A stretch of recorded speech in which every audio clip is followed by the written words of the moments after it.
Tapi kayaknya bakal gagal deh. Oh gitu. Yaudah itu yang bakal terjadi berarti. Mulutmu, harimaumu. Pernah dengar kata-kata itu nggak? Itu istilah sebenarnya jujur simpel banget, tapi itu menurut aku bagus. Istilah itu tuh bermakna untuk hati-hati dengan mulut kamu, which also means be careful with what you say. Kalian tuh tahu gak sih, mulut kita ini tuh punya kuasa loh. Dan ngerinya ini nih bisa membuat hidup kita justru lebih baik atau justru menghancurkan hidup kita. Wow. Suka gak sih kalian tuh keceplosan atau refleks aja gitu ngomong? Aduh, gue tuh gak pinter hal kayak beginian, gak jago. Duh, gue gak bisa deh nih kayaknya. Gue gak jago. Ya belajar biar bisa. Belum bisa, bukan gak bisa. Dan kalau kamu ulang terus-terusan kata-kata buruk itu ke diri kamu sendiri, gue gak bisa, gue udah gagal ini, udah susah banget, udah susah ini, gak bisa, gue udah gagal. Tanpa kamu sadar, otak dan tubuh kamu itu lama-lama bisa percaya dengan hal itu. Ya akhirnya kamu akan melakukan hal-hal yang orang gagal itu lakukan. Seperti yang malas jadi makin males, udah gak mau cari solusi lagi, udah gak mau ngerawat diri lagi. Pokoknya bawaannya tuh kepengennya selalu pesimis gitu. Tapi justru kalau kamu menggunakan mulut ini dengan kata-kata yang baik, positif, membangun, ini jujur gue gak tahu nih, ini bakal berhasil apa enggak. Cuman coba aja gak sih? I'm just doing my best. Atau semacam kayak simpel aja, I can do this. Takut mah ada, masih manusia kita. Cuman kayak ucapinnya tuh yang optimis gitu loh. Optimis setiap hari kamu ucapin hal-hal yang positif, membangun, kata-kata yang baik ke hidup kamu sendiri. So that's what will happen to you. Itu yang akan terjadi sama diri kamu. Hal-hal baik akan datang dengan sendirinya ke diri kamu, ke hidup kamu. Dan jangan lupa juga, itu juga berlaku dengan ucapan yang kita berikan kepada orang lain. Either it can make other people feel good or bad.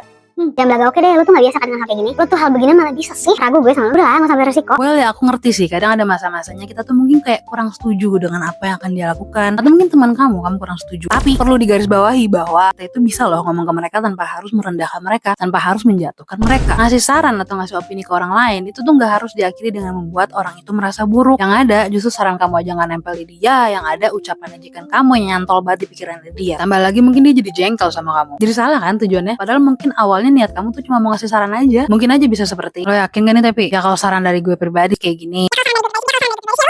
Tapi kalau emang akhirnya lu ngerasa ternyata kayaknya lu bisa nih ngelakuin hal itu, ya udah coba aja. Ya udah semangat. Dengan cara kayak gitu, saran untuk teman kamu itu bisa masuk ke pikiran mereka tanpa harus mereka merasa buruk tentang diri mereka, tanpa mereka harus merasa buruk dengan pilihan mereka. Tapi at the same time, saran dari kamu pun juga mereka bisa pikirin dulu gitu. Walaupun at the end of the day, keputusan mereka itu adalah hak mereka sendiri untuk memilih sih. Well, if you're a good friend, ya kamu hanya bisa sebatas mendukung dan ngasih support aja sih. Kadang ngejawar dikit juga gak apa-apa. Karena menurut aku pada akhirnya ya dia sendirilah yang menjalani hidupnya, dia ngejalanin, dia yang tahu semuanya dia, kita hanya bisa support aja. Intinya, jadi jangan sampai kita menggunakan mulut ini dengan sembarangan. Kita itu harus bisa punya kendali sama diri kita sendiri, sama ucapan kita sendiri. So, udah ucapin hal baik apa sama diri kamu sendiri? Atau ke orang lain? Udah? Atau ke anjing kamu? Atau ke kucing kamu? Atau ke kelinci kamu? Jadi ingat satu hal ini, if you cannot say something positive, better say nothing at all.